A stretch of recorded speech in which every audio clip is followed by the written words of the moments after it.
నమస్తే, welcome to I dream. నేను మీ విజిత. ప్రస్తుతం మనతో పాటు ఉన్నారు ఇస్కాన్ టెంపుల్ నుంచి ప్రణవానంద ప్రభుజీ. వారి ప్రవచనాల రూపంలో, వారి మాటల రూపంలో మనకు ఎన్నెన్నో మంచి విషయాలు ప్రతిసారి తెలియజేస్తూనే ఉంటారు. మనకున్న సందేహాలన్నింటినీ నివృత్తి చేస్తూనే ఉంటారు. అయితే నిజంగా భగవంతుడికి మనందరం కూడా భక్తులమే. నిజమైన భక్తుడు అంటే ఎవరు, ఎలాంటి లక్షణాలు కలిగి ఉంటారు, మనం ఆధ్యాత్మిక మార్గంలో నడవాలంటే అసలు మన ప్రయాణం ఏ విధంగా మొదలవ్వాలి, ఇలాంటి విషయాల గురించి ఈరోజు మాట్లాడబోతున్నాం. ఇప్పుడు ప్రభుజీతో మాట్లాడి మరిన్ని విషయాలని నివృత్తి చేసుకుందాం. నమస్కారం ప్రభుజీ. నమస్కారం అండి. హరే కృష్ణ ప్రభుజీ. హరే కృష్ణ ప్రభుజీ. నిజంగా భక్తుడు అంటే ఎవరు ప్రభుజీ? భగవంతుడి పట్ల పరిపూర్ణమైన నమ్మకం ఉన్నవాడు భక్తుడు. సుఖాలు వచ్చినా, దుఃఖాలు వచ్చినా, అవమానాలు వచ్చినా, పొగడతలు వచ్చినా, మన జీవితంలో ఏ సిచ్యువేషన్ వచ్చినా సరే మనం భగవంతుణ్ణి ఆశ్రయించి ఆయన పట్ల నమ్మకం ఉన్నవాడు భక్తుడు. చాలాసార్లు ఏమవుతుందంటే అండి, మనకి మంచి జరుగుతున్నప్పటి వరకు వెరీ గుడ్, మనం చాలా భగవద్భక్తులం అని అంటే, కానీ ఏదన్నా చెడు జరిగిపోయింది ఏమనుకోండి, నాకెందుకు ఇలా జరిగింది, నేను ఇంత మంచివాడిని, ఆయన ఎందుకు అలా చేయలేదు, కాబట్టి ఈయన నాకొద్దు అని అంటారు చాలా మంది. మీరు ఆశ్చర్యపోతారు. అసలు నాకు నా భక్తి జీవితంలో చాలా ఇన్స్పిరేషన్గా అనిపించింది. ఇప్పుడు మనకి తెలుసు పాలస్తీన్ ఇంకా ఇజ్రాయెల్లో వార్ జరుగుతుంది, గాజా అనే ప్రదేశంలో. అయితే ఒక ఆవిడ, అసలు చాలా వీడియోస్ చూశాను ఒకదాని తర్వాత ఒకటి, అక్కడ ఉండే వాళ్ళు మొత్తం ఫ్యామిలీ నష్టం అయిపోయినా, పిల్లలు చనిపోయినా, ఏం చేసినా సరే వాళ్ళు ఇలా అంటున్నారనమాట, ఏ అల్లా నువ్వు మాకు ఇది చేసావు కానీ మేము మాత్రం నీకు స్తోత్రం చేస్తాం. వాళ్ళ లాంగ్వేజ్లో వాళ్ళు చెప్తున్నారనమాట, నువ్వు ఏం చేసినా సరే మా మంచికే చేస్తావని నాకు తెలుసు, కాబట్టి ఇంకా ఇంకా మేము మిమ్మల్ని పొగుడుతూనే ఉంటాము. ఆ సిచ్యువేషన్లో కూడా అసలు ఆ నమ్మకం ఎలా ఉంది అని నాకు చాలా ఇన్స్పిరేషన్గా అనిపించింది. అరే ఎంత ట్రూ డివోషన్ వాళ్ళకి ఉన్నది, ఒక నమ్మకం వాళ్ళ దేవుడి పట్ల వాళ్ళకు ఉన్నది. కానీ మనం ఎన్నిసార్లు చాలామంది చూస్తుంటాం. మొన్న నాకు ఎవరో వీడియో పంపించారు, అందులో చెప్తారు, ఒక వెంకటేశ్వర స్వామి ఫోటో ఉంటుందన్నమాట, ఒక ఆవిడ చెప్తారు, ఓయ్ నేను చెప్పింది చేస్తావా లేదా, ఇంకో దేవుడిని తీసుకొచ్చి పెట్టేయాలనా అని అంటుందన్నమాట. అయితే నేను చూసి ఆశ్చర్యపోయాను అనమాట. మనకి ఎందుకు ఇలాంటి ఫేత్, ఇలాంటి నమ్మకం ఎందుకు లేదు? ఎప్పుడైతే మనం ఎంతైతే మనకి ఇన్వెస్ట్మెంట్ చేస్తామో అంతే రిటర్న్ వస్తుంది కదండి. అలానే మన నమ్మకం, మాన అపమానాలు, ఇవి సుఖ దుఃఖాలు, ఇవన్నీ ప్రపంచంలో ఒక భాగం అండి. ఇదంతా జీవితంలో ఒక భాగం. అందుకే మన సనాతన సంస్కృతిలో ఎప్పుడు మంచే ఉంటుంది అని చెప్పారు. అందుకే ఈ ఉగాది పచ్చడి, మన నూతన సంవత్సరం ప్రారంభమైనప్పుడు షడ్రుజోపేతం కదండి, చెప్పుకున్నాం. కాబట్టి ప్రతి ఒక్కటి కొద్దిగా అది కావాలి, కొద్దిగా ఇది కావాలి. కానీ మనం ఏం చేస్తామంటే, ఎవరికైతే అచంచల విశ్వాసం ఉంటుందో భగవంతుడి పట్ల, స్వామి నువ్వేం చేసినా నా మంచే చేస్తావు అనేవాడు నిజమైన భక్తుడు. కాబట్టి ఎక్కడి నుంచైనా ఆ విశ్వాసం, ఆ శ్రద్ధ కానీ మనం నేర్చుకోగలిగితే ఇట్ ఈస్ ఎక్స్ట్రీమ్లీ వండర్ఫుల్ అనమాట. ఆ శ్రద్ధ, స్వామి నువ్వు ఏం చేసినా సరే నేను నిన్నే కొలుస్తా, అటువంటి శ్రద్ధ మన దగ్గర ఉండిందండి, మన దగ్గర ఉండింది. మన పూర్వీకులు, రాజులు, మహారాజులు, అసలు మన సంస్కృతి, సిక్కులు ఎవరైతే మనకి వాళ్ళ జీవితాన్ని త్యాగం చేసేసారు వాళ్ళ ధర్మాన్ని కాపాడుకోవడానికి. మనం చూస్తాం. అసలు ఇప్పుడు ఏంటంటే అండి, నాకు అన్నిటికంటే బాధాకరమైన విషయం ఏంటంటే, ఈ ప్రజెంట్ డే యూత్ ఉన్నారు కదా, వాళ్ళకి మన దేశ సంస్కృతి గురించి తెలియదు, మన దేశ హిస్టరీ గురించి తెలియదు, మన కల్చర్ గురించి తెలియదు, మన ఆధ్యాత్మికత గురించి తెలియదు. తెలుసుకోవాలి అనే ప్రయత్నం కూడా చేయట్లేదు. ఎవరు అసలు దేశాన్ని కాపాడాలనుకుంటుంది? అసలు మన పూర్వీకులు మనకి ఎలాంటి సంపత్తిని ఇచ్చారు? ఏవో టీవీలలో వచ్చే చెత్త ప్రోగ్రాములు చూడటము, టైం వేస్ట్ చేసేయటము. ఇప్పుడు మాకు చెప్తున్నారు, ఎవరో బిగ్ బాస్ అనేదో ప్రోగ్రామ్ వస్తుందట. జనాలందరూ అసలు ఏమొస్తుంది చెప్పండి? మన జీవితంలో ఏదైనా మార్పు కలగలిచ్చా? మనకి లేదు. ఎవడో ఒకటి చోట వాడు డబ్బులు సంపాదించుకుంటూ వాడు చేసే చెత్త పనులన్నీ మనం చూస్తూ ఉంటే, మనం వింటూ ఉంటే, దాని తర్వాత చూస్తే పర్వాలేదు, ఆ వ్యక్తుల పట్ల అపరిమితమైన ప్రేమను పెంచుకొని, నాకు ఈ మధ్య ఎక్స్ప్లెయిన్ చేస్తున్నారనమాట, ఒక్కొక్కళ్ళకి ఆర్మీ అని తయారైపోయి వేరే వాళ్ళని దూషించటం, వేరే వాళ్ళని తిట్టడం. ఈ సమాజం ఇలా ఉంటే నీకు ఒక బిగ్ బాస్ అనే ఒక టైం వేస్టర్ని కావాలి, అది అయిపోగానే ఐపీఎల్ అనే ఒక టైం వేస్టర్, దాని తర్వాత నెట్ఫ్లిక్స్, అమెజాన్ ప్రైమ్, ఇవన్నీ ఎప్పుడు ఉన్నాయి. మనకి నిజంగా మేము కొన్నిసార్లు యూత్ని కలిసినప్పుడు అడుగుతామండి, అరే మన దేశ రాజకీయాల గురించి తెలుసా అని అంటే, తెలుసండి. ఎవరి దగ్గర నుంచి తెలుసుకున్నావు అని అంటే ఒక యూట్యూబర్ పేరు చెప్తాడు. ఆ యూట్యూబర్ ఏమో ఎక్కడో వేరే దేశంలో కూర్చొని మన సంస్కృతిని మన రాజకీయాల్ని ఎలా ఒక వేరే దిశగా నడిపించాలో నడిపిస్తుంటారు. వాడివన్నీ వింటూ వీళ్ళు ప్రభావితం అయిపోతారు అనమాట. కానీ ఏంటి అసలు మన సంస్కృతి అంటే ఏంటి, మన ధర్మం అంటే ఏంటి, అసలు కొద్దిసం భగవంతుడు చాలా దూరం అనుకోండి, కనీసంలో కనీసం మన భారతీయత అంటే ఏంటో కూడా తెలియదండి అసలు ఇలాంటి పిల్లలకి. ఈ మధ్యలో పిల్లల్ని మర్చిపోకండి.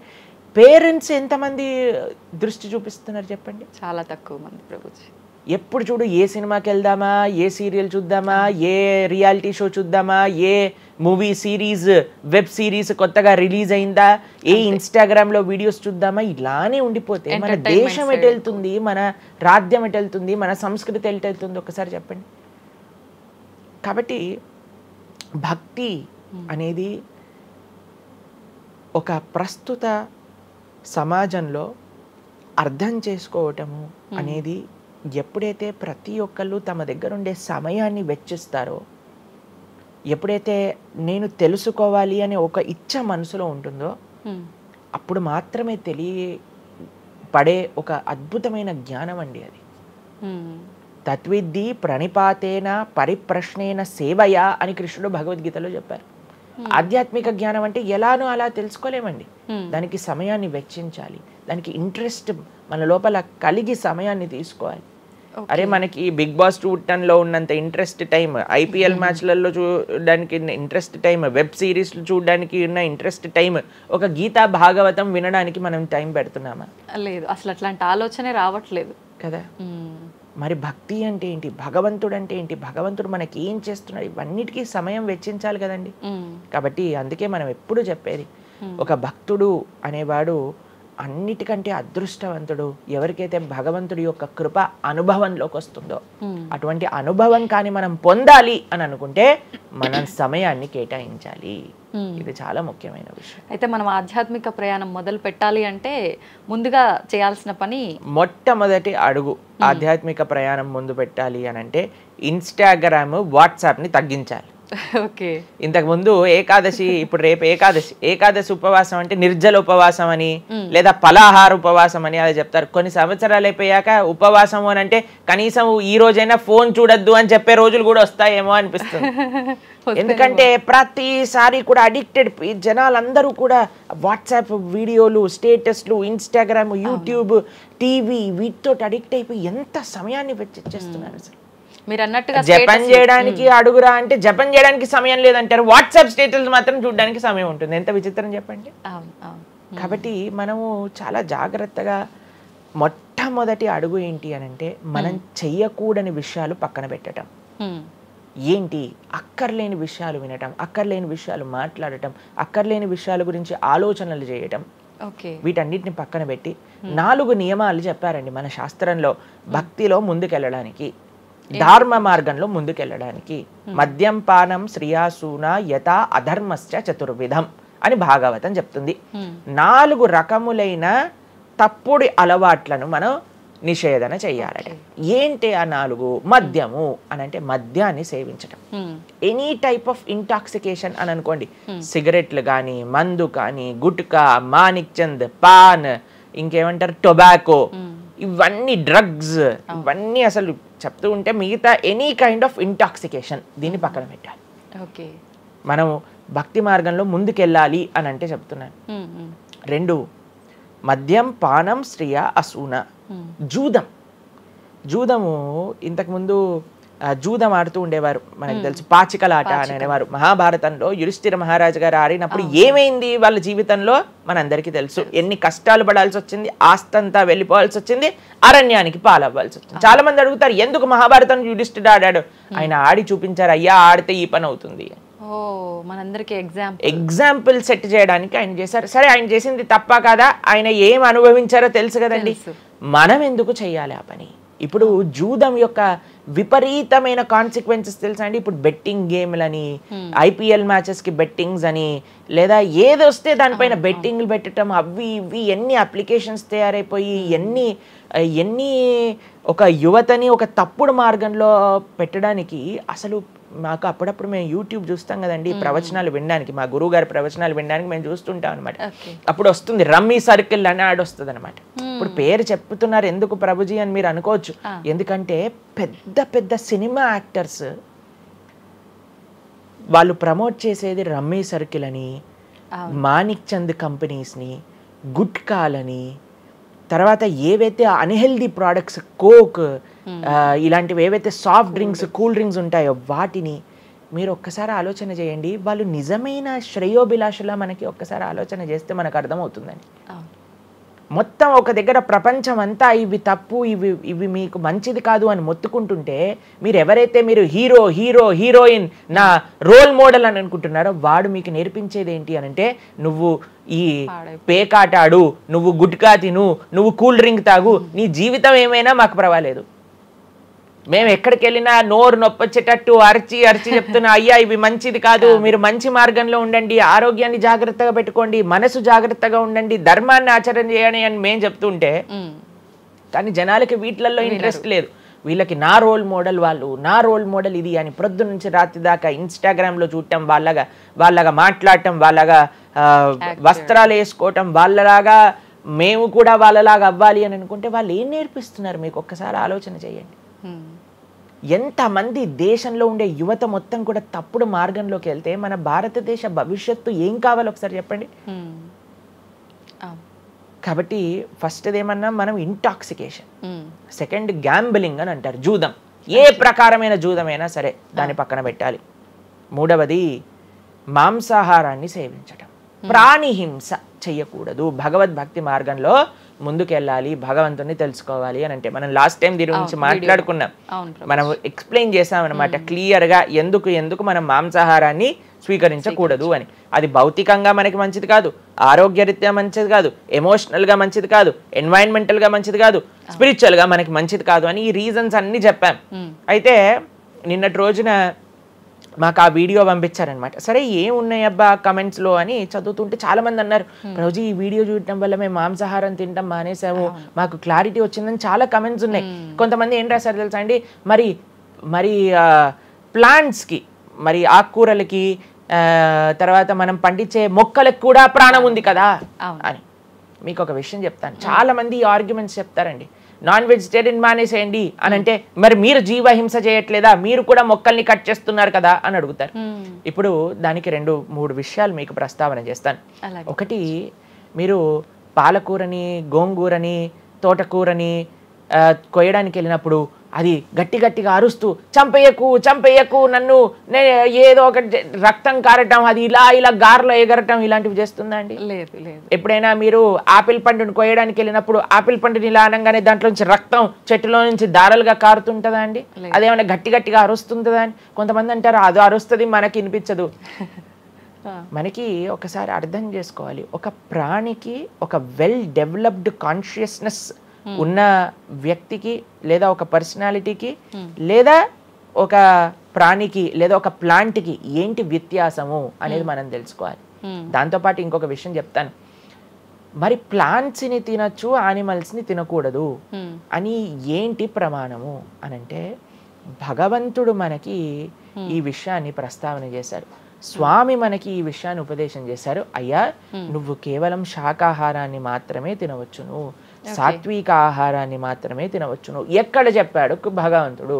పత్రం పుష్పం ఫలం తోయం యోమే భక్త ప్రయశ్చతి. పత్రం పుష్పం ఫలం తోయం, నువ్వు ఫలములను, తర్వాత ఆకులను, నీటిని, పాలను, వీటితో సంబంధించినవి ఏవైనా సరే తయారు చేయొచ్చు, భగవంతుడికి నివేదన చేయొచ్చు, స్వీకరించవచ్చు.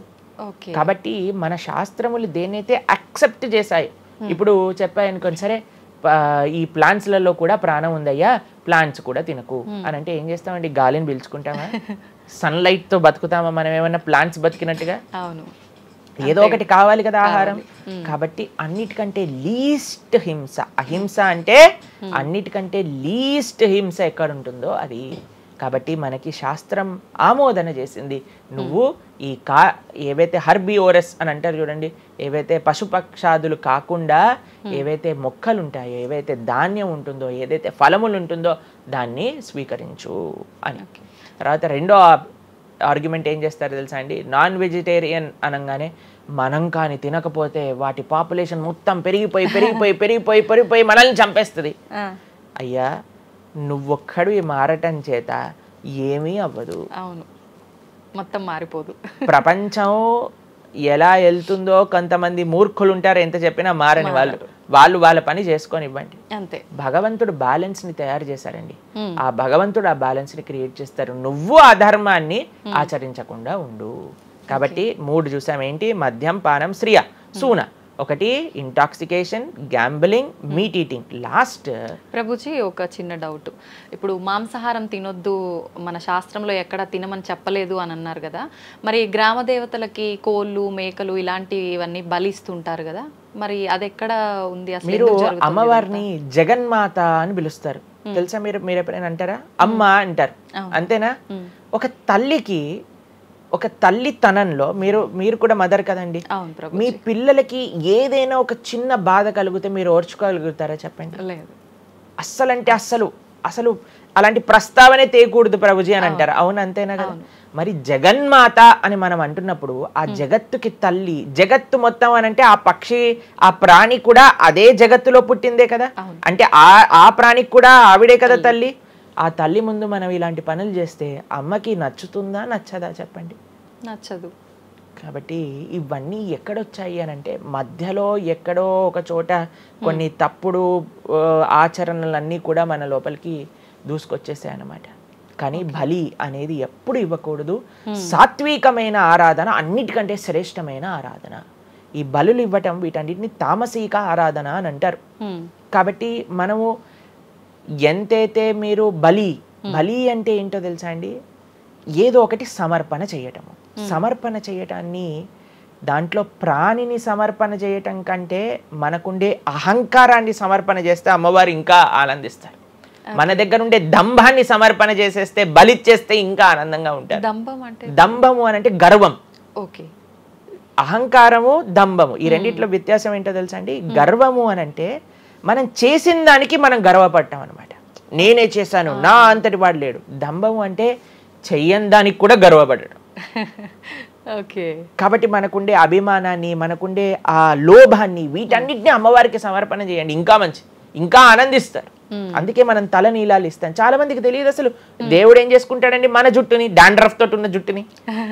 దేవుడికి ఎందుకు సమర్పణ చేయాలి మనం తల నీలాలు అని అంటే, అయ్యా నేను జుట్టు ఉంటే ఎప్పుడు కూడా ఇలా ఇలా ఇలా హెయిర్ స్టైలింగ్ చేసుకుంటూ నేనేదో చాలా హ్యాండ్సమ్ మ్యాన్, చాలా హ్యాండ్సమ్ ఉమెన్ అనుకుంటూ ఉంటారు కదా అందరు కూడా.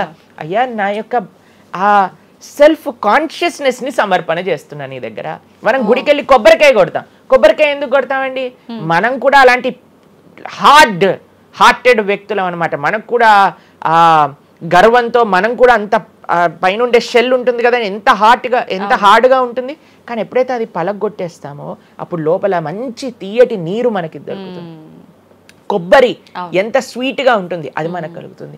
మన హృదయంలో ఆ సున్నితమైన భావాలు ఉన్నాయి, కానీ మనకుండే అజ్ఞానము, మనకుండే అహంకారం, మనకుండే అవిద్య దాన్ని ఆపేస్తుంది. అందుకే భగవంతుడి ముందు, స్వామి నీ ముందు నా అహంకారాన్ని సమర్పణ చేస్తున్నా అనే భావనతో మనం కొబ్బరికాయ కొట్టాలి. అంతేగాని కొబ్బరికాయ తీసుకెళ్ళి కొట్టేసి నేను ఈరోజు 108 కొబ్బరికాయలు కొట్టాను దేవుడి దగ్గర అనే అహంకారం వచ్చింది అనుకోండి, కొబ్బరికాయ కొట్టడమే వేస్ట్, ఫలితం లేదు.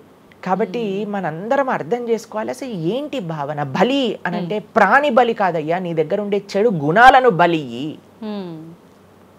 కాబట్టి ఈ 3 విషయాలు అయిపోయి 4వ విషయం ఏదైతే మనం చేయకూడదో, ఇల్లిసిట్ సెక్స్ అని అంటారు, వ్యభిచారము అని అంటే పురుషులు స్త్రీలు, స్త్రీలు పురుషులు. నిన్నే ఒకళ్ళు చెప్తున్నారు, ఒక టీవీలో ఒక న్యూస్ వచ్చిందట, వన్ ఆఫ్ ది మోస్ట్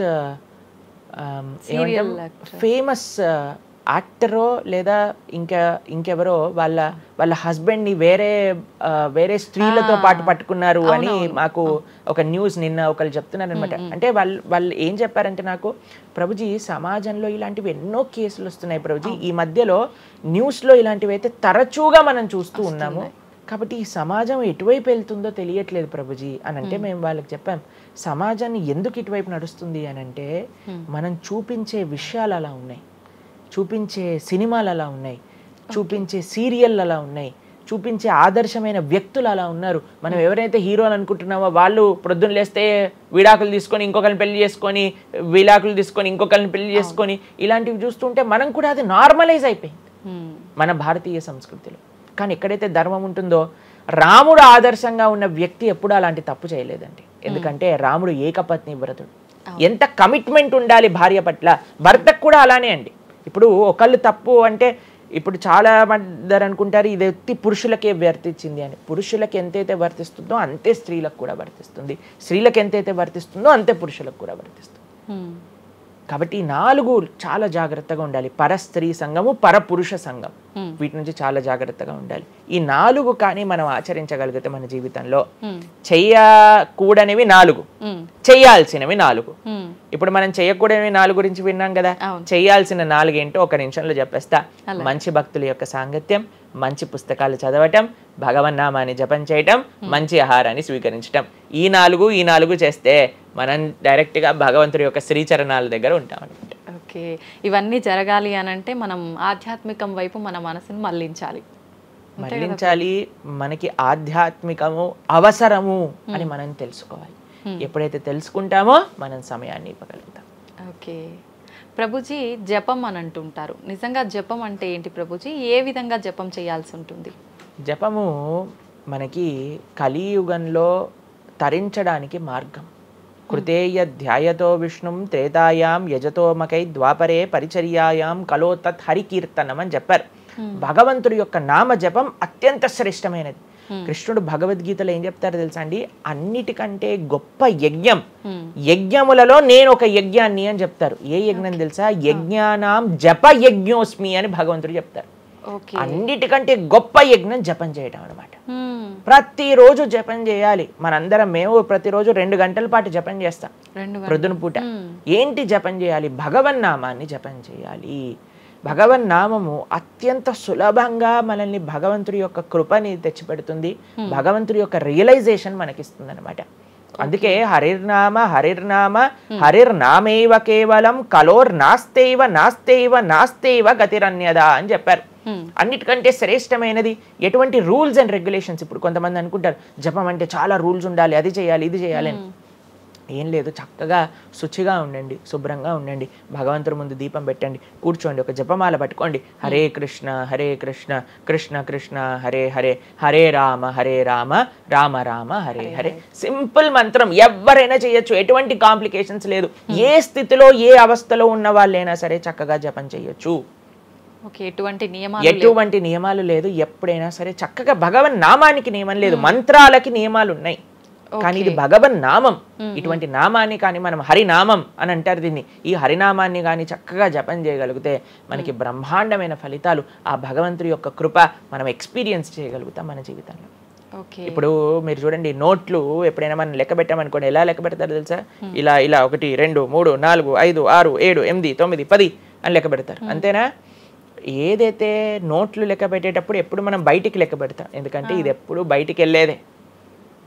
కానీ జపం చేసినప్పుడు ఎలా లెక్క పెడతారో తెలుసా అండి? మీరు జపం చేస్తుంటే హరే కృష్ణ కృష్ణ కృష్ణ హరే హరే, హరే రామ రామ రామ హరే హరే అని లోపలికి అంటాం మాలని. నోటిని బయటికి అంటాం, జపాన్ని లోపలికి అంటాం లెక్క పెట్టేటప్పుడు. ఎందుకంటే ఇది ఎప్పుడు మనతో పాటు వచ్చేది ధనం, ఇది వెళ్ళిపోయే ధనం. కాబట్టి శాశ్వతంగా మన లోపలతో వచ్చే ధనం, జన్మాంతరాలకు కూడా మనల్ని ఉద్ధరింపజేసే ధనం ఏదన్నా ఉంటే అది భగవన్నామ జపం. నిజంగా ఎంత మంచి మాట ప్రభుజీ. అసలు ఈ లాజిక్ అర్థమే కాలేదు ఎప్పుడు మాకు. మీరు చెప్పేదాకా ఇంత లాజిక్ ఉంది అని అనిపించలే.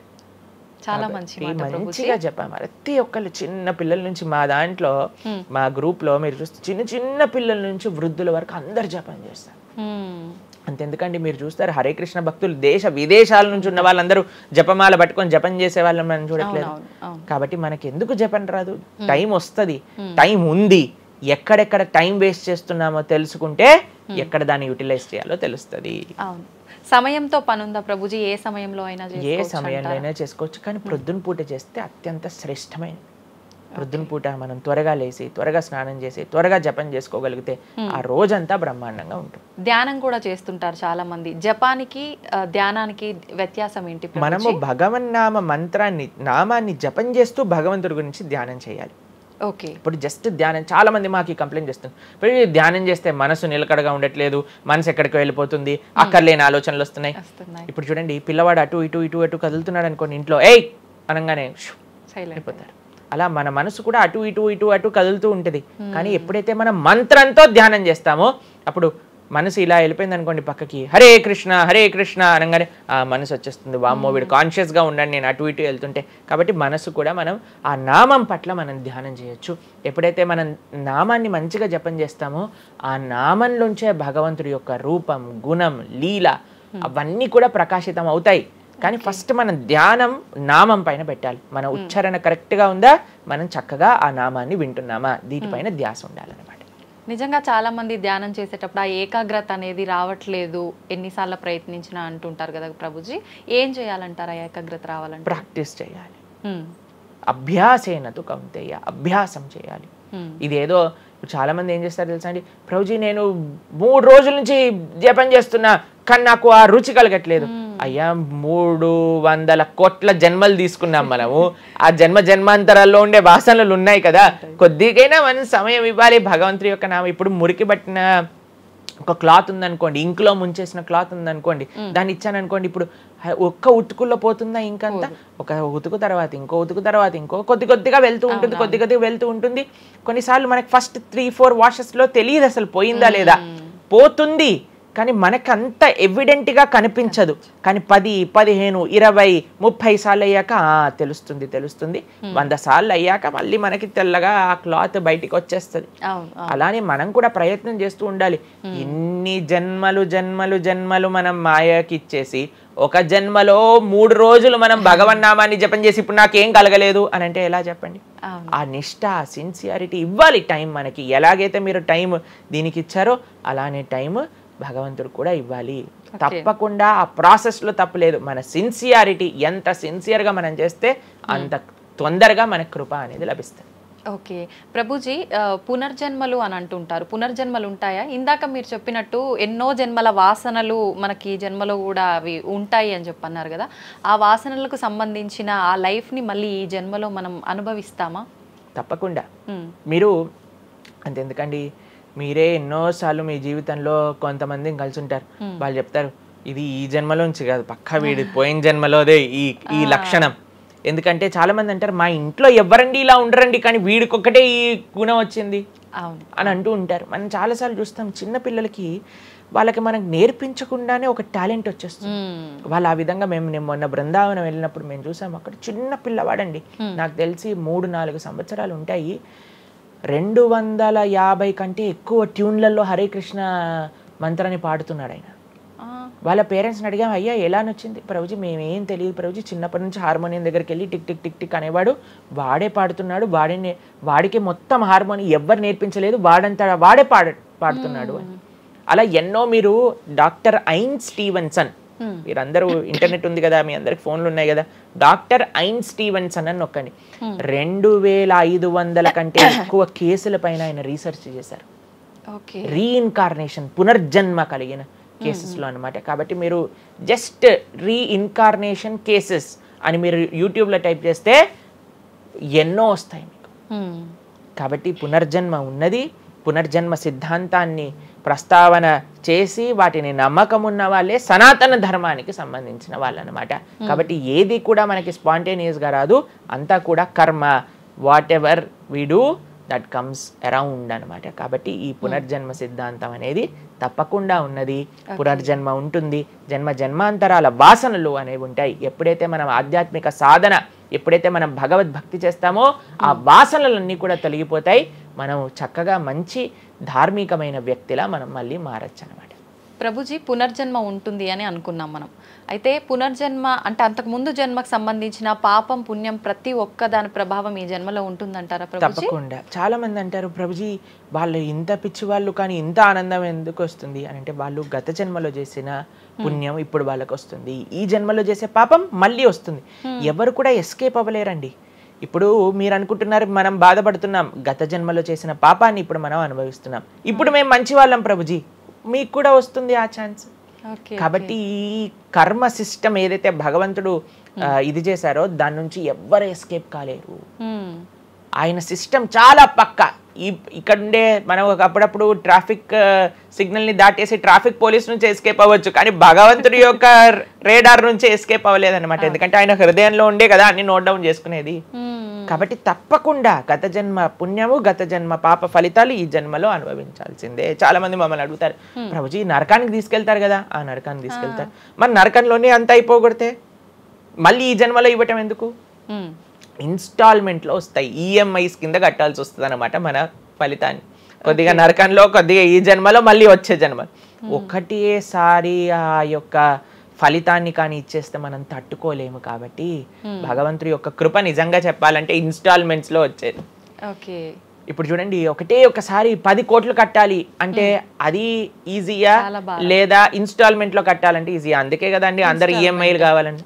అలానే పుణ్యం, అలానే పాపం కూడా. కొద్దిగా స్వర్గంలో అనుభవించు, కొద్దిగా ఇప్పుడు అనుభవించు, మళ్ళీ నెక్స్ట్ జన్మలో అనుభవించు. అది తప్పదు, ప్రతి ఒక్కళ్ళు అనుభవించాల్సిందే. లేకపోతే చెప్పండి, అసలు ఈ జన్మలో ఎందుకు కొంతమంది కష్టాలు అనుభవిస్తున్నారు? కొంతమందికి పుట్టుక నుంచే కష్టం వస్తుంది, కొంతమంది కొన్ని డిఫెక్ట్స్ తో పుడతారు. ఎందుకు? If God is equal to everybody, then why did God create different people differently అని అంటే భగవంతుడు తయారు చేయలే, భగవంతుడు ఇనిషియేట్ చేశారు ఆ సిస్టమ్ని. దాంట్లో మనం ఏ విధంగా చేస్తే ఆ కర్మ ద్వారా అలా మనం పుట్టవలసి వస్తుంది. కానీ మనము పాస్ట్ గురించి చింత, అయ్యో ఎన్ని పాపాలు చేశానో నాకు ఇది వస్తుంది, దీని గురించి చింత చేయకండి. అయ్యా నేను ఫ్యూచర్లో ఇది చేసి నేను ఇలా చేయబోతుంది, దాని గురించి ఇప్పుడు నీ దగ్గర సమయం ఉంటే నువ్వు ఇప్పుడు ధర్మాచరణ చెయ్యి, ఇప్పుడు భగవంతుడిని ఆశ్రయించు, ఇప్పుడు ధార్మికంగా ఉండు. భగవంతుడు దీన్ని రెండింటినీ తీసేస్తారా, ఆయన యొక్క లోకానికి మనం వెళ్ళవచ్చు. కాబట్టి భగవంతుడు అదే చెప్పారు, సర్వధర్మాన్ పరిత్యజ్య మామేకం శరణం వ్రజ అహం త్వాం సర్వ పాపేభ్యో మోక్షయిష్యామి మా శుచ. ఇది భగవంతుడు ఇచ్చిన ఒక ఆశ్వాసన భగవద్గీతలో. అన్నిటినీ వదిలిపెట్టేసాయి, అన్ని రకాల చెడు వస్తువుల్ని, అన్ని రకాల మంచి, నువ్వు నాకు శరణు వేరు, నేను నీ పాప పుణ్యాలు మొత్తం తీసేస్తాను. యద్గత్వా న నివర్ధంతే తద్ధామ పరమం మమ. భగవంతుడి దగ్గర నుంచి చేరుకున్నాం అనుకోండి, మళ్ళీ ఈ ప్రపంచంలో ఈ యొక్క కష్టాలు ఉండే ఈ నేలపైన మళ్ళీ రావాల్సిన అవసరం లేదు. స్వామితో బ్రహ్మాండంగా స్వామి యొక్క సేవలో సుఖంగా ఉండొచ్చు మనం. ఓకే, అయితే ప్రభుజీ చాలా మంది చెప్తుంటారు అన్ని అనుభవించండి తప్పదు అన్నప్పుడు ఎందుకు భగవంతుని ఆరాధన చెయ్యాలి అని. వాళ్ళందరికీ ఇది మంచి సమాధానం ప్రభుజీ. నిజంగా చాలా మంది ఇదే అంటుంటారు, అంతే కదా, ఎంత భగవంతుని ఆరాధించినా ఈ కష్టాలు తప్పట్లేదు, అసలు లైఫ్ ఏం చేంజ్ అవ్వట్లేదు, మనశ్శాంతి లేదు, ఎందుకు అసలు ఆరాధించాలని చెప్పి అసలు భగవంతుని పూజించడం కూడా మానేస్తుంటారు. మళ్ళీ ఇప్పుడు ఆపేస్తే మళ్ళీ నెక్స్ట్ ఏంటి అని ఆలోచన చేయాలి. కాబట్టి ఇప్పుడుండే వాటితో మనం ఇది చేసామనుకోండి, ఇంత ధర్మాచరణ కూడా ఆపేశారనుకోండి, ఇంకా ఆ పుణ్య పాప ఖాతాలు అలానే పెరిగిపోతూ ఉంటాయి. కానీ చివరికి వచ్చేది ఈ ప్రపంచంలోకే కదా. కాబట్టి మనకి చెడు చేయటం పనికిరాదు, కేవలం మంచి చేయటం కూడా పనికిరాదు. భగవద్భక్తి అన్నిటికంటే టాప్ మోస్ట్. కాబట్టి మనం ధార్మికంగా ఎంత భగవద్భక్తితో ఉంటే అది మనకి అంత మంచిది. ఓకే ప్రభుజీ, కర్మ సిద్ధాంతం అన్నారు కదా, అసలు కర్మ సిద్ధాంతం అంటే ఏంటి ప్రభుజీ? ఏం చెప్తోంది అసలు? మనం చెయ్యంది మనకి రాదు, మనం చేసింది తప్పకుండా మనకు వస్తుంది. ఇదే కర్మ సిద్ధాంతం. Every action has equal and opposite reaction. Okay okay, ఇలా అయితే ఈ లా ఉందో అదే కర్మ సిద్ధాంతం. అంటే నువ్వు చేసింది ఏదైనా సరే ఆ యొక్క ఫలితం నుంచి తప్పించుకోలేవు. తర్వాత ఏదైతే నువ్వు చేసావో దాని నుంచి తప్పించుకోలేవు. మంచైనా చెడైనా, మొన్న అయింది నీకు ఈ రోజు వస్తుంది, ఈ రోజు చేసిన దానికి రేపు వస్తుంది. ఇదే కర్మ సిద్ధాంతం అంటే. కాబట్టి ఎప్పుడు ఇది మన మనసులో ఉండాలి. అరే ఈ రోజు నాకు ఏదైనా బాధ ఉంటే నేను ఏదో చేశానేమో, కాబట్టి ఏదో చేశాము అయిపోయింది, ఈ రోజు ఈ కష్టం వచ్చింది, కృష్ణ నువ్వు నాకు శక్తినివ్వు ఈ కష్టాన్ని ఎదుర్కోవడానికి. ఇప్పటి నుంచి నేను ఇలానే మంచిగా ఉంటాను, ఎప్పుడూ అధర్మం వైపు వెళ్లకుండా ఉంటాను, స్వామి నువ్వే రక్ష అని ఆ ధర్మ చింతన ముందుకు తీసుకెళ్ళటం. ఇప్పుడు కానీ మనం ఆ ధర్మ సంకల్పం చేసుకుంటండి, రేపటి రోజున మరి చాలా మంది రేపు ఎవరు చూసారో లేదో, అయ్యా రేపు ఎవరు చూసారో లేదో అని కానీ మీ పిల్లవాడు చెప్పి నేను ఇప్పుడు కష్టపడను, రేపు నాకు ర్యాంక్ వచ్చాక నాకు ప్లేస్మెంట్ వస్తుందో లేదో నాకేం గ్యారంటీ ఉంది కాబట్టి నేను చదవను అన్నాడు అనుకోండి, ఏం చెప్తారు మీరు? నాన్న నువ్వు ప్లేస్మెంట్ గురించి బాధపడకు, ఫస్ట్ నీ కర్తవ్యం చదవటం నువ్వు చదువు, దాని తర్వాత నీకు వస్తే వస్తుంది, నీ జీవితం సెటిల్ అవుతుంది, అంతే కదండి. మనం కూడా లేదు రేపు ప్రొద్దున ఎవరు చూసారు స్వర్గాన్ని నరకాన్ని కాబట్టి నేను ఇప్పుడు ధర్మాచరణ చెయ్యను అని అంటే మీ పిల్లవాళ్ళు కూడా ఎక్కడైతే చదవను అని అంటారో అలానే మనం కూడా తయారవుతాం. చాలా మంది అండి పెద్దవాళ్ళు పిల్లలకి మాత్రం మంచి నీతులు చెప్తారు, కానీ వాళ్ళ దగ్గరకు వచ్చేసరికి వాళ్ళు ఆచరించడానికి రెడీగా ఉండరు అనమాట. కాబట్టి మీరు ఒక్క విషయాన్ని ఆలోచించండి, మీరు ఏం చెప్తున్నారో అది మీరు ఫాలో అవుతున్నారా? పెద్దలు ఫాలో అవుతేనే అది పిల్లలు ఆచరిస్తారు, లేకపోతే ఆచరించరు. పిల్లలకి స్కూల్ ఎలానో మనకి భగవంతుడి యొక్క సృష్టి చేసిన ఈ ధర్మం అలాంటిది. కాబట్టి ఈ రెండిట్లో మనం చాలా జాగ్రత్తగా ఉండాలి. ప్రభుజీ, చాలా మంది ఏ పని చేయాలన్నా కూడా ముందు వెనుక ఆలోచించి ప్రతిదీ జ్యోతిష్యాన్ని పట్టి దాని ప్రకారంగానే పనులు చేస్తూ ఉంటారు. నిజంగా జ్యోతిష్యాన్ని నమ్మొచ్చు అంటారా? జ్యోతిష్యం 100% కరెక్టే, కానీ జ్యోతిష్యాన్ని నువ్వెంత సీరియస్గా తీసుకోవాలి అది ఆలోచించాల్సిన విషయం. జ్యోతిష్య శాస్త్రం అది, శాస్త్రం ఎప్పుడూ కూడా కరెక్టే, కానీ మనకి ఎంత అవసరం అది. ప్రతిరోజు ప్రొద్దున లేవంగానే రాశి ఫలాలు ఏమైపోయాయి అని కొంతమంది చదువుతూ ఉంటారు. ప్రతి చిన్న విషయానికి ఈ రోజు ఏమైంది, ఈ రోజు ఎలా ఉంది, ఆ రోజు ఎలా ఉంది, సండే పేపర్లో వచ్చింది, ఇంకా ఈ వారం ఎలా ఉండబోతుంది, ఇవన్నీ నీకు అవసరం లేదయ్యా. నువ్వు ధర్మాచరణ చెయ్యి, భగవంతుడి పట్ల నమ్మకం పెట్టుకో, ఆయన చూసుకుంటాడు. భక్తులు ఎవరు కూడా అలాంటి విషయాలని సీరియస్గా తీసుకోరండి. ఎందుకంటే బృందావనంలో ఒక భక్తులు ఉన్నారనమాట, ఆయన అంటారు మొత్తం అన్ని గ్రహాలు నీకు అనుకూలంగా ఉండి నువ్వు కృష్ణ భక్తుడివి కానీ అవ్వకపోతే అన్ని గ్రహాలు అనుకూలంగా ఉండి నీకేం లాభం. తర్వాత అంటాడు అన్ని గ్రహాలు ప్రతికూలంగా ఉండి కానీ నువ్వు కృష్ణ భక్తుడు అయితే ఏవి నిన్ను ఏం చేయలేవు. ఎందుకంటే భగవంతుడు అలాంటి రక్షణ ఇస్తాడనమాట మనకి, భగవంతుడి దగ్గర ఆ శక్తి ఉన్నది. కాబట్టి మనము దేన్ని ఎంత సీరియస్గా తీసుకోవాలి, మనకి కావాల్సినది ఆధ్యాత్మికత, భక్తి. భగవంతుడి గురించి విన్నామా, భాగవత రామాయణాదులు శ్రవణం చేశామా, స్వామికి ఆరాధన చేసుకున్నామా, ఆలయానికి వెళ్ళామా, గోసేవ చేశామా, ధార్మికంగా ఉన్నామా, ఎవరికి ఏం చెడు చేయలేదా, మంచి అందరి గురించి కూడా మంచి ఆలోచిస్తున్నామా, ఒకళ్ళతో మంచిగా మాట్లాడుతున్నామా, ఎవరికి చెడు చేయట్లేదా, ఇంతవరకు నీ ఆలోచన ఉంటే సరిపోతుందండి. ఈ ధర్మ చింతన మనకు కావాలి, అంతేకాని ఏమవుతుంది, నా రాసి ఏంటి, ఇదేంటి. ఇప్పుడు అంత పిచ్చి జనాలకి ఎలా పెరిగిపోయిందంటే ఒకళ్ళు అంటారు ఈ ఉంగరం పెట్టుకోమంటారు, ఒకళ్ళు అంటారు ఇలా నీ పేరు రాయి అంటారు, ఒకళ్ళు అంటారు నీ పేరులో ఏ ఏ ఏ ఏ ఎక్స్ట్రా రాయమంటారు. ఇవన్నీ ఏంటి మారిపోయాయి. ఇవన్నీ మార్చుకొని నీ ఆచరణ కానీ మారకపోతే, నీ థింకింగ్ కానీ మారకపోతే, నీ ధర్మం పట్ల ఉండే అనిరుక్తి కానీ పెరగకపోతే ఇవన్నీ చేసి ఏం లాభం. కాబట్టి మనం ఎసెన్స్ ఆఫ్ ధర్మ భగవంతుడి ఆరాధన. సవై పుంసాం పరో ధర్మో యతో భక్తిర్ అదోక్షజే. అటువంటి స్వామిని ఆశ్రయించటంలో మన టైం పెట్టాలి, కానీ ఇలాంటి చిన్న చిన్నవి చూసుకోవటం, వీటి కోసం మనం సమయాన్ని వేస్ట్ చేసుకోవటం మంచిది కాదు. జ్యోతిష్యం కరెక్టా? 100% కరెక్ట్. నీకెంత కావాలి అది నువ్వు ఆలోచన చేసుకో. పెళ్లి చేసుకోవాలి, గృహ ప్రవేశం చేసుకోవాలి, ఏదైనా పెద్ద పెద్ద ఉంటే అప్పుడు మీరు చూడాలి ముహూర్తం, వివాహం చేసుకోవటం కానీ లేదా ఏమంటాం మన గృహ ప్రవేశాది పెద్ద పెద్ద కార్యములకి చూసుకోవాలి. ప్రతిరోజు, ప్రతి క్షణం, ప్రతి వారం, ప్రతి నెల. చాలా మందికి పొద్దున్నే చూడండి అసలు రోజు గడవదు. ఇలాంటి పిచ్చి పనులు ఆపాలి. ఫస్ట్ ప్రొద్దున పూట లేచి భగవంతుడి దగ్గరికి వెళ్ళి భగవంతుడికి నమస్కారం చేసి జపం చేసుకొని ధ్యానం చేసుకొని ఆలయానికి వెళ్ళి దర్శనం చేసుకొని భగవత్ చింతనలో ఉండండి. రోజులో ఏ కష్టం వస్తుందో దాన్ని ఎలా ఎదుర్కోగల ఆ శక్తిని వస్తుంది. అంతేగాని ఏమున్నాయి రాశి ఫలాలు చదవటం వల్ల ఏం అవ్వదండి. కాబట్టి సొల్యూషన్ పైన కాన్సన్ట్రేట్ చేయండి, ప్రాబ్లం కోసం విశ్లేషణ చేయకూడదు.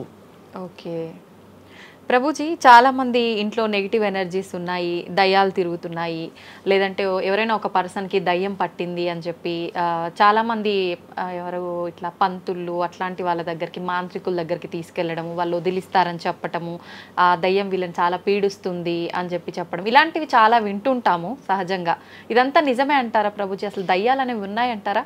ఆత్మలు, దయ్యాలు ఇవన్నీ ఉన్నాయండి, అది లేవు అని చెప్పలేము, ఉన్నాయి తప్పకుండా. ఎలా అయితే మీరు నెగిటివ్ ఎనర్జీ అంటారు కదా, నెగిటివ్ ఎనర్జీ ఎక్కడికి వస్తుందో తెలుసా అండి? నెగిటివ్ పీపుల్ దగ్గరికి వస్తుంది. ఎవరైతే ఎమోషనల్గా, ఎవరైతే స్పిరిచువల్గా, ఎవరైతే ఫిజికల్గా వర్నలబుల్గా ఉంటారో వాళ్ళ దగ్గరికి వస్తుంది. ఎవరైతే ఇంట్లో భగవద్ ఆరాధన ఉండదో, పూజ రూమ్లో ఏమీ లేకుండా చాలామంది ఇప్పుడు మాకు చాలా విచిత్రం అనిపిస్తుంది కొన్నిసార్లు. మాకు ఈ ఇంటర్నెట్లో వీడియో చూసినప్పుడు వీళ్ళు చర్చ్లో ఉండే వాళ్ళందరూ దయ్యాలను వదిలిస్తూ ఉంటారనమాట. మాకు చాలా ఆశ్చర్యం ఏంటంటే వీళ్ళకే ఎందుకు దయ్యాలు పడుతున్నాయి అని. కాబట్టి ఎందుకు దయ్యాలు ఎవరైతే పర్సనాలిటీస్లోకి వెళ్తాయో తెలుసా అండి? ఎవరైతే క్లీన్లీనెస్ మెయింటైన్ చేయరో, ఓకే, ఎవరైతే సమయానికి స్నానం చేయటం కానీ, సమయానికి శుచిగా శుభ్రంగా ఇల్లు శుభ్రంగా ఉంచుకోవటం కానీ, దేవాలయంలో భగవంతుడి యొక్క మూర్తులకి చక్కగా ఆరాధన చేసి ధూపం, దీపం, నైవేద్యం, తోరణం, ఉత్సవాలు, పండగలు, యజ్ఞాది యాగాదులు ఇవన్నీ ఉన్న చోట ఎప్పటికీ నెగిటివ్ ఎనర్జీ అనేది ప్రవేశించలేదు. ఓకే. కానీ ఎక్కడైతే జనాలు డిమ్గా, డల్గా, ఎటువంటి వైబ్రెన్స్ లేకుండా ఎప్పుడు ఎమోషనల్ వర్నలబుల్గా బాధల్లో ఉంటూ, ఏ ఆధ్యాత్మికంగా లేకుండా, ఇల్లంతా గందరగోళంగా చెత్త చెదారంతో, ఎప్పుడైనా సరే ఫ్రెష్ ఫుడ్ కాకుండా స్టేల్ ఫుడ్, బయట సోర్స్ తెలియని ఫుడ్ వాటిని తినటం వల్ల అలాంటి మెంటాలిటీస్, అలాంటి నెగిటివ్ ఎనర్జీ ఈజీగా ఇటువంటి నెగిటివ్ ఎన్వైరన్మెంట్లోకి వచ్చేస్తుంది అనమాట. ఓకే. కానీ ఎప్పుడైతే మనం వైబ్రెంట్గా భగవన్నామ చక్కగా బొట్టు పెట్టుకొని, చక్కగా మంచిగా సాంప్రదాయంగా రెడీ అయ్యి, చీర సాంప్రదాయం, మన సాంప్రదాయం మన చీర అండి. భారతీయత మగవాళ్ళైతే ధోతి కుర్తా, ఇంతకుముందు ఉండేది శిఖ. ఎంత చక్కగా బొట్టు పెట్టుకొని చక్కగా అలంకరణ చేసుకొని ఇంట్లోకి వెళ్ళంగానే అసలు ఆ ధూపం యొక్క సువాసన వచ్చి చక్కగా పసుపచ్చతో మన గడప నుంచి స్టార్ట్ చేస్తే పైన తోరణం, కింద ముగ్గులు. అసలు ఒక సనాతన సాంప్రదాయం, ఒక హిందువు యొక్క ఇంటికి వెళ్తే ఏ దయ్యం అలాంటి ఇంట్లోకి వెళ్ళగలుగుతుంది చెప్పండి? మన సినిమాలలో మీరు చూసి ఉంటారు, దయ్యాలు ఎక్కడుంటాయి? పాతబడ్డ బంగ్లాలలో, ఎక్కడో క్లోజ్ చేసిన గెస్ట్ హౌస్లలో ఉంటాయి, అంతేనా? నిజం ప్రభుజీ. ఏదైనా దేవాలయంలో దయ్యం ఉండటం మీరు చూసారా ఎక్కడైనా? ఎందుకు ఉండదు? ఎందుకంటే అక్కడ భగవద్ ఆరాధన జరుగుతుంది కాబట్టి. ఏ ఇంట్లో అయితే నిరంతర భగవద్ ఆరాధన ఉంటుందో, ఏ ఇల్లు అయితే వైబ్రెన్స్ గా ఇంటి బయట ముగ్గు నుంచి ప్రారంభమై ఇంటి లోపల దేవాలయంలో దీపము నిరంతరము కూడా ఉంటుందో, భగవద్ ఆరాధన జరుగుతుందో, భగవన్నామ జపం జరుగుతుందో, శాస్త్రాన్ని పారాయణ చేస్తున్న విష్ణు సహస్రనామం, హరే కృష్ణ మహామంత్ర కీర్తన, యజ్ఞము, యాగము, ఉత్సవాలు చేస్తూ అటువంటి ఇంట్లో అటువంటి వ్యక్తులకి ఎప్పుడూ రాలేదండి. ఎవరైతే తన నుదిటిన తిలకాన్ని అలంకరణ చేసుకొని చక్కగా సాంప్రదాయంగా ఉంటారో, శుచి శుభ్రత పాటిస్తారో, చక్కగా ఆలయానికి వెళ్ళి గోసేవ చెప్పండి, అలాంటి వాళ్ళకి ఎప్పుడైనా ఇలాంటి నెగిటివ్ ఎనర్జీ అటాక్ అవుతుంది అంటే అస్సలు కాదు. ఎవరైతే గ్లూమీగా, డిప్రెస్డ్గా, ఏం లేకుండా ఏ వస్త్రాలు పడితే ఆ వస్త్రాలు వేసుకోవటం, దేవుడు కొంతమంది ఆలయంలోకి వెళ్ళామనుకోండి, ఇంట్లో పూజ రూమ్లోకి వెళ్ళామనుకోండి, పండగ నుంచి పండగ మాత్రమే దీపం పెడతారు, లేదా అస్సలు ఆ పూలు అలానే ఉంటాయి 15-20 రోజుల వరకు. అవును ప్రభు. అలాంటి ఇంట్లలో నెగిటివ్ ఎనర్జీ రాకపోతే ఇంకేమొస్తుంది చెప్పండి? కాబట్టి నెగిటివ్ ఎనర్జీ ఉందా? ఈ దయ్యాలు, ఆత్మలు ఉన్నాయా? ఉన్నాయి. ఎవరి దగ్గరికి వెళ్తాయి? అటువంటి మెంటాలిటీ ఉన్న వాళ్ళ దగ్గరికి మాత్రమే వెళ్తాయి. ఓకే. మనం కానీ ఎప్పుడైతే మనకి రక్షణ, అందుకే మనము తులసి మాల వేసుకుంటాం. తులసి మాల ఇప్పుడు చూడండి, మేము నరసింహ కవచాన్ని ధరించామన్నమాట. ఇవన్నీ నరసింహ ఆరాధన, నరసింహ కవచాన్ని ఎప్పుడైతే మనం చేస్తామో, ఎప్పుడైతే మనం భగవన్నామ స్మరణ చేస్తామో, తులసి మాల ధరించాలి. తులసి మాల చాలా మంది ఇప్పుడు ధరిస్తున్నారు, కానీ నియమాలను పాటించట్లేదు. ఏంటి నియమాలు? తులసి మాల వేయాలి అని అంటే మనము భగవత్ ప్రసాదాన్ని మాత్రమే నైవేదన చేసి తీసుకోవాలి, మాంసాహారాన్ని తినకూడదు, ఎల్లిపాయలు ముట్టుకోకూడదు. ఇవన్నీ కూడా నెగిటివ్ థింగ్స్ అన్నమాట, తామసిక రాజసికమైన విషయాలు. కాబట్టి ఇవి చక్కగా ఇవన్నీ మానేసామనుకోండి. తులసిమాల ధరించడం అంటే ఏంటి అంటే చూపిస్తున్నాం అనమాట, మా దగ్గర ఎటువంటి తామసిక రాజసిక ప్రవృత్తులు లేవు, మేము సిద్ధ సాత్విక ప్రవృత్తిలో ఉన్నాం. దయ్యం అక్కడ నుంచి వచ్చింది కూడా యూటర్న్ తీసుకొని వెళ్ళిపోతుంది అన్నమాట ఇవి చూడంగానే. కాబట్టి అది చాలా ముఖ్యం. ఎప్పుడైతే మన ఆచరణ బాగుంటుందో, ఎప్పుడైతే మనం ధార్మికంగా ఉంటామో, ఎప్పుడైతే భగవద్భక్తులై ఉంటామో, ఏ నెగిటివ్ ఎనర్జీ మనల్ని ఏం చేయలేదు.